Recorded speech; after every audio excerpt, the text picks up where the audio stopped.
June 21st, 2025, Berlin's Steffi Graf Stadium. Less than 24 hours after pulling off one of the most dramatic comebacks in tennis history against Aryna Rybakina, Aryna Sabalenka walked onto court as the overwhelming favorite against world number 164 Marketa Vondrousova. She had every statistical advantage: power, ranking, recent form. What followed was a 6-2, 6-4 demolition that lasted just 81 minutes. But the real story wasn't the score. It was watching a champion's mind completely unravel on grass courts once again. What we witnessed in Berlin was a perfect case study in how surface-specific psychological vulnerabilities can destroy even the most powerful players. Sabalenka committed 30 unforced errors to Vondrousova's 12. She converted just one of 7 break points, while her opponent was clinical at 4 of 9. This wasn't about tennis ability. This was about a player whose entire confidence system crumbles when her power game gets neutralized on grass. I've coached on grass for 15 years, and I can tell you exactly what happened to Sabalenka.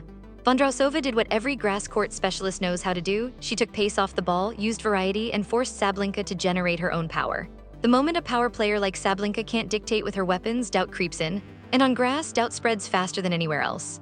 This match revealed the fundamental flaw in Sabalenka's mental approach to grass courts. After saving 4 match points against Rybakina, she should have been mentally bulletproof. Instead, she served 4 double faults, missed routine shots, and looked completely lost tactically. Today, we're dissecting how the 2023 Wimbledon champion exposed every psychological weakness that continues to haunt the world's most powerful player on grass. Let's start with the setup. Dr. Patterson, why was Sabalenka such an overwhelming favorite going into this match, and what made this defeat so psychologically devastating? The psychological factors were stacked completely in Sabalenka's favor.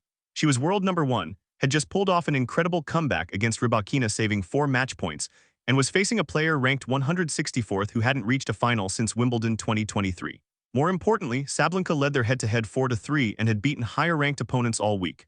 When power players enter matches with that kind of psychological ammunition, they expect dominance to be easy. But here's what people missed about Vondrousova's mental state. She had nothing to lose and everything to gain. She was playing on her favorite surface, grass, where she'd already won Wimbledon. She'd been out for months with a shoulder injury and was just happy to be healthy. That's a dangerous opponent for someone like Sabalenka who needs to feel in control. When you're playing freely with no pressure, you can expose the cracks in a power player's armor. The numbers tell the story perfectly. Sabalenka's first serve percentage was only 57% compared to Vondrousova's 65%. When a power player can't get first serves in consistently, it's like a boxer losing their jab, everything else falls apart. More tellingly, Sabalenka won only 35% of second serve points, while Vondrousova won 60%. That's not about tennis technique, that's about mental pressure manifesting physically. Take us to the first psychological crack. When did this match start shifting from a routine victory for Sabalenka into something much more dangerous? The turning point came in the very first game when Vondrousova held serve easily, then immediately put pressure on Sabalenka's service game. What people don't understand is that grass amplifies every mental uncertainty. When Sabalenka realized that Vondrousova wasn't going to be intimidated, that she was actually taking the ball early and redirecting pace, you could see the doubt creeping in immediately. The first set statistics are damning. Vondrousova broke Sabalenka twice and wrapped up the set 6-2 in just 35 minutes, but the real psychological damage was in how those breaks happened. Sabalenka wasn't losing to spectacular winners, she was beating herself with unforced errors. When a power player starts missing routine shots because they're pressing too hard, that's when the mental spiral begins. And here's what made it worse: the contrast with her previous match. Less than 24 hours earlier, Sabalenka had shown incredible mental fortitude against Rybakina.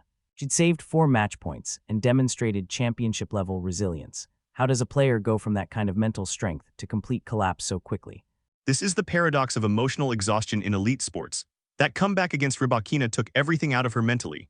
It's like a boxer who goes 12 rounds in a title fight. They might win, but they're emotionally drained for the next opponent. Sabalenka had used up all her psychological reserves saving those match points.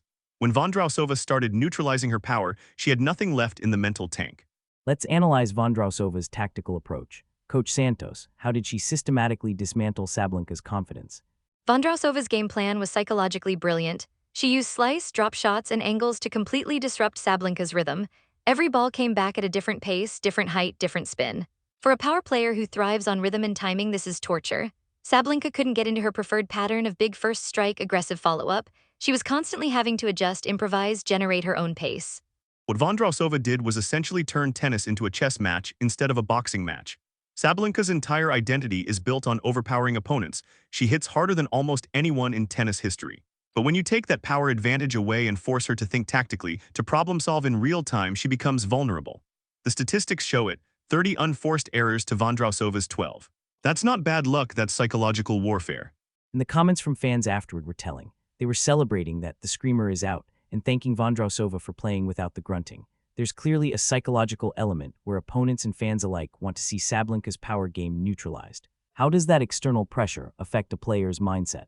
When you're as polarizing as Sabalenka with the loud grunting and explosive power, you're constantly playing against more than just your opponent. You're playing against crowd expectations, against people who want to see you fail. On hard courts where her game is optimized, she can block that out. But grass amplifies every external pressure because the surface itself is already working against power players. The second set saw a brief resurgence where Sabalenka led 2-0. Dr. Patterson, what was happening psychologically during that surge, and why couldn't she sustain it? That early lead in the second set was actually the most dangerous thing that could have happened to Sabalenka psychologically. When power players start feeling like they're back in control, they often overcompensate. They try to end points too quickly, press for winners on shots they should be patient with. You could see it in her body language. Instead of staying process-focused, she was already thinking about closing out the match. Vondrousova showed championship-level mental toughness in that moment. Instead of panicking when she went down 0-2, she trusted her game plan. She kept hitting with variety, kept making Sabalenka play extra shots, kept forcing her to generate pace from difficult positions. The Czech player broke back immediately and then ran away with the set 6-4. That's not tennis, that's psychology. And the breakpoint conversion tells the whole story. Sabalenka was just one of 7 on breakpoints, while Vondrousova converted 4 of 9. In pressure moments, one player elevated while the other crumbled. What does this pattern reveal about Sabalenka's grass court mentality? Those breakpoint numbers reveal everything about grass court psychology. Sabalenka knows she struggles on grass, so when she gets breakpoint opportunities, she feels like she has to convert because chances might be rare. That desperation leads to overhitting, poor shot selection, unforced errors. Meanwhile, Vondrousova was patient. She knew more opportunities would come if she stayed disciplined. One player was thinking scarcity, the other abundance. Let's talk about Vondrousova's post-match comments. She said she was just so happy to be back healthy and grateful to play these matches. How does that mindset compare to Sabalenka's psychological state? That's the difference between playing with house money versus playing under pressure. Vondrousova had been out for months with injury, was ranked 164th, and was just happy to be competing again.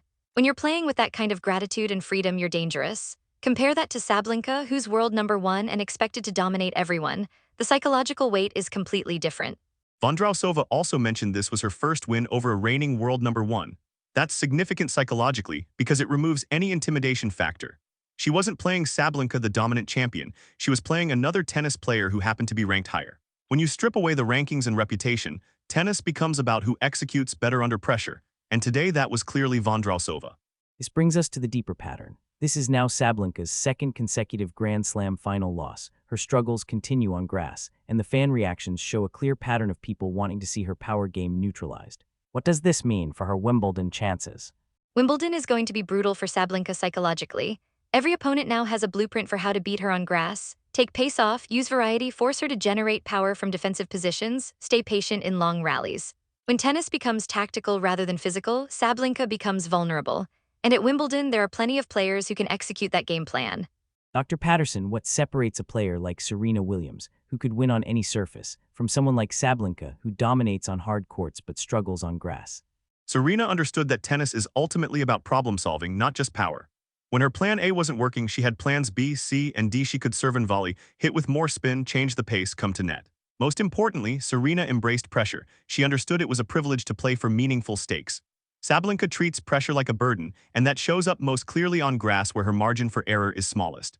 The key difference is adaptability. Serena won 23 Grand Slams because she could evolve her game based on conditions, opponents, and circumstances. Sabalenka has essentially one mode: overpower the opponent. When that doesn't work, like on grass where the surface neutralizes some of her pace, she has no fallback plan. Today proved that. When Vondrousova neutralized her power, Sabalenka had no answers. Fan comments also revealed something interesting. Many were celebrating that someone finally exposed Sabalenka's weaknesses and made her pay for her arrogance. How does that external narrative affect a player's psychology? When you're a polarizing player like Sabalenka, every defeat becomes personal for fans who dislike your style. The grunting, the power, the emotional outbursts, it creates this narrative that you need to be humbled. That external pressure compounds the internal pressure she already puts on herself. On hard courts, she can block that out with dominant performances. But on grass, where she's already mentally fragile, that negativity seeps in. Looking ahead, what does Sabalenka need to change psychologically to succeed on grass courts? Is this fixable, or is she destined to struggle on this surface? It's absolutely fixable, but it requires a complete philosophical shift. She needs to accept that on grass, tennis becomes more about chess than boxing. She needs to develop comfort with longer rallies, with points that don't end quickly, with having to problem solve in real time. Most importantly, she needs to embrace the tactical challenge instead of seeing it as something working against her natural game. The mental side is even more crucial. Sabalenka needs to reframe pressure from burden to privilege. She needs to develop what we call outcome independence, playing to execute rather than playing to avoid losing.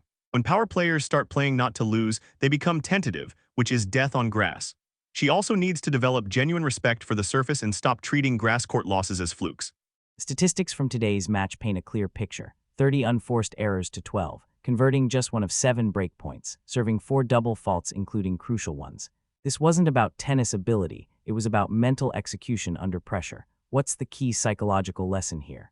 The lesson is that in elite sports, mental strength trumps physical talent when stakes are highest.